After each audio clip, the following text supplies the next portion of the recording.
Hello and welcome to the Mainframes, where we take a dive into the lives of artists and creatives working out of Mainframe Studios. I'm here today with floral designer Deshara Bohanna. Thank you for being here with us. Oh, it's my pleasure. I've been looking forward to it.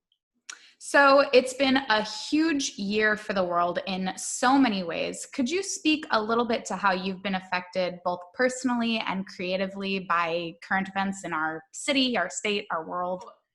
I guess I'll talk about COVID-19. I think that's where a lot of this started. So it was an opportunity to reflect, to plan, to pause and just rest, to take a break away from it all. And in that planning and that time of stillness, I feel like all these ideas began to explode in my mind about what I want to see happen, things that have been fleeting thoughts that I hadn't had the time to give attention to.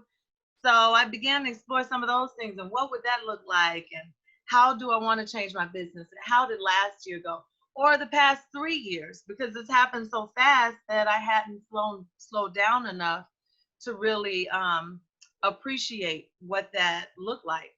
I am just using this time and opportunity to activate some personal goals, some professional goals, and to become more community involved, because in addition to COVID-19 and efforts to protect ourselves and to be aware and to learn about this virus, then we come with with all of the racial tensions that came behind George Floyd and Ahmaud Arbery and Breonna Taylor, which were the three that were coupled together that brought about people's forced attention.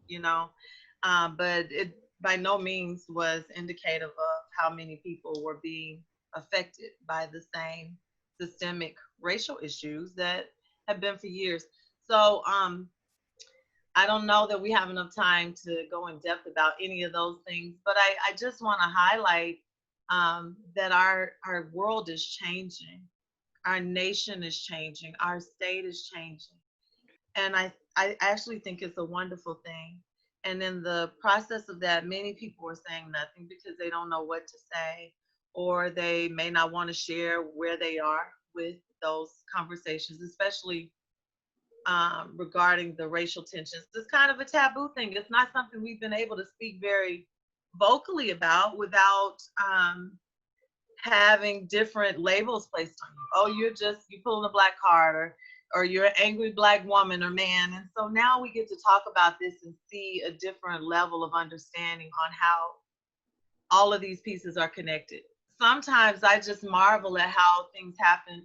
None of this could have been anticipated, from the virus to the racial tensions, but I think that we are all in a place where, one, we had to sit down, and then two, we had to pay attention to things that we've chosen not to. I love what you said, especially about that idea of stillness and the way that the changes in the world have given us that space to really reflect. Can you tell us a little bit about some of your personal philosophies around creating and art making?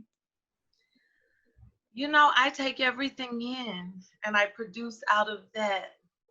And you're not always aware or intentional about what you take in, and that's the beauty of it. You have all of these different things that motivate and inspire what we create. And so for myself, I go into spaces and environments that are different than maybe what I currently practice, to see what things are people doing out there and what is new and trending. Some of that I adopt and some of it I don't, because there's also a space where you have to stay true to yourself while you're adapting to whatever the changes are in the world and in art and in different industries. And there's no right or wrong way to do it. That's what art is, right? You just get to make it up as you go, and that's probably the most enjoyable part. Your hands and your mind are exploring and creating as you go. Yeah, absolutely. Talk to us a little bit about your journey as a designer, as a business owner. When did you start Design Fetish, and what was that like? I started Design Fetish. My first love is home interior, and I was having a picnic with my daughters and realized that the houses in our neighborhood didn't have very many wreaths. And I just thought, wow, I could change that. But at the time, the twins were, I think they may have been 2 going on 3, and the baby was 1.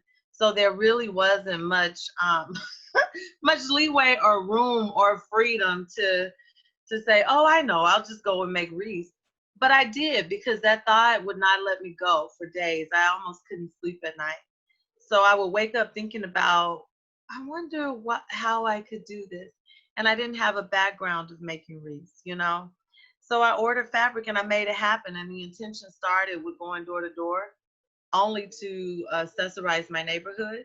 So I ended up reaching out to gift shops and a few local hospitals and boutiques, and they embraced the idea. And from there, you know, I haven't looked back. I think I started in September of 2016. And by that October, I was in gift shops. And by the following year, that following October, I knew that I couldn't stay up overnight doing this work. And I decided to take a leap and just explore what was possible if I gave more of myself to this thing. And it was, to say it was risky would be an understatement. It was very risky because I was the leader in our household.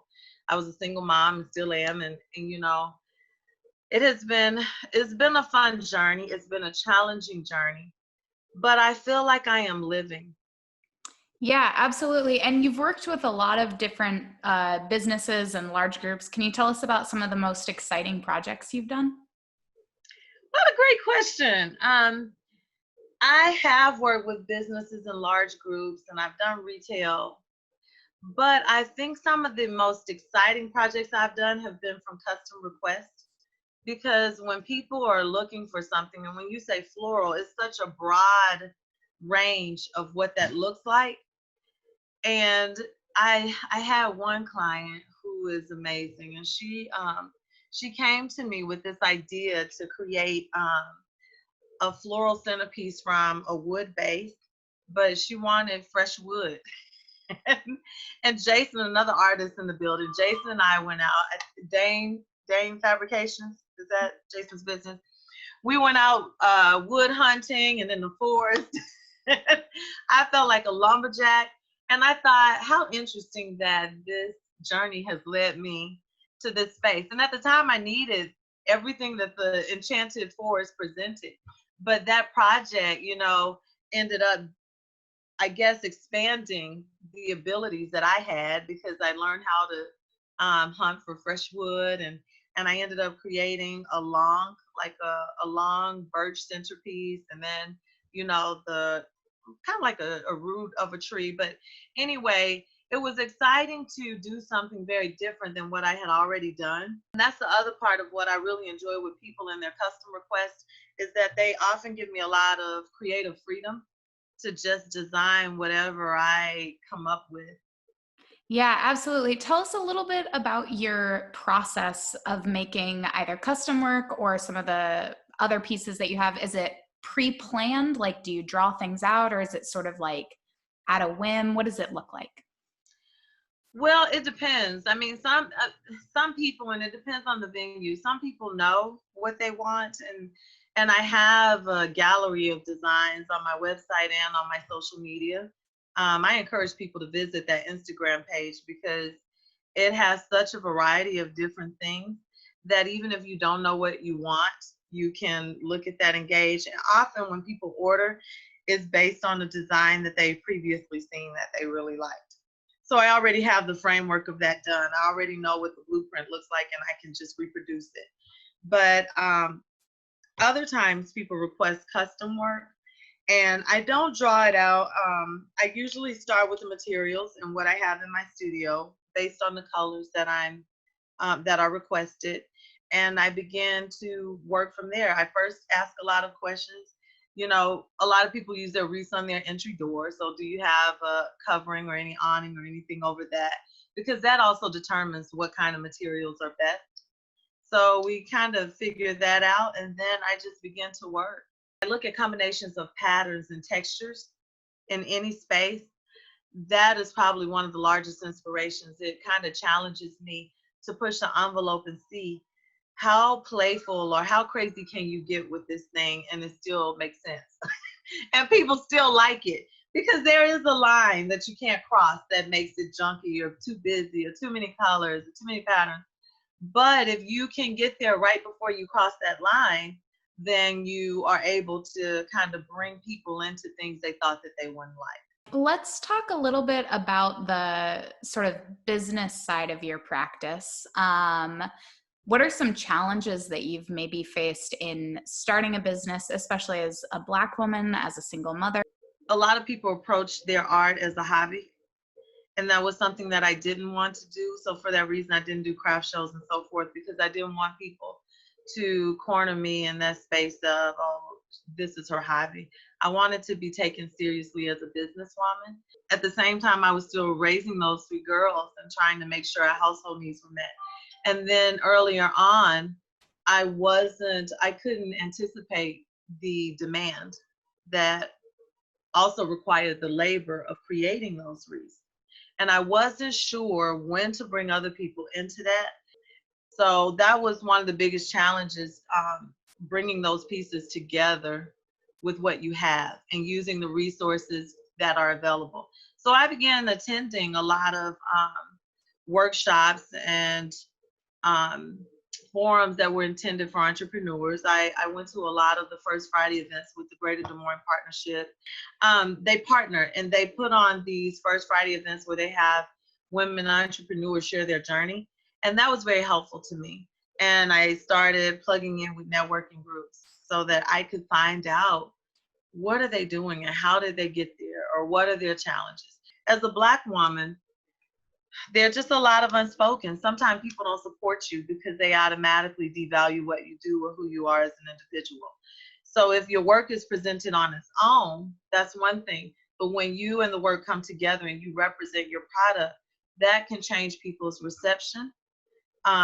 I have experienced both. I've experienced a lot of people who supported and poured into that because they wanted to help advance and further me and my journey in business and what I was doing. You know, I find that when you're looking at loans and that sort of thing, which I consider, it's harder to acquire those because of the systems that are in place that kind of prevent. And I was coming out of a divorce. I did not build a financial reserve for years so that I could prepare for what I needed to do on this journey. I was also going to ask what advice you might have for someone who's looking to start their own business or go down a similar journey. I would advise them to research their industry and to understand what people are already doing, what's happening in your community, who cares about this and wants it. I did this work for a year before I went full time and before I took that leap. So I didn't just say, oh, this is great, let me go out here and make it happen. I had an understanding that there were people who wanted what I offered.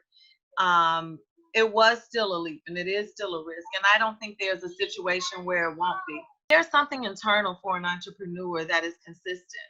And it almost feels like a time bomb.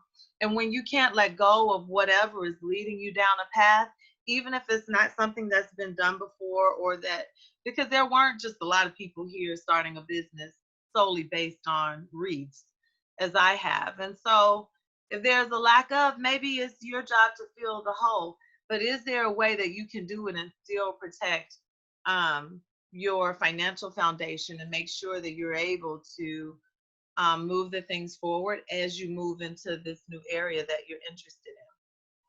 Absolutely. I think that's wonderful advice. Well, I've got one final question for you. If anyone's interested in seeing more of your work or getting in touch with you, where should they go to find that? My website is being revamped, but the site is still up and people can still visit it. So it's www.bydeshara.com, BYDESHARA, bydeshara.com. And people can also find me on Instagram and Facebook. I have a business page there at Design Fetish. So, you know, those are the places that people can find me. I can also be contacted via email, and that is designfetish@bydeshara.com. Wonderful. Well, thank you so much for joining me today. I think this was a great chat. Well, thank you for taking time to talk to me. I dressed all the way up with lip gloss and everything for you, Sabrina. Oh, and you look great. I love it. All right. Well, have a wonderful week. You too. I heard your shining voice and I recall we need art, let's make it known.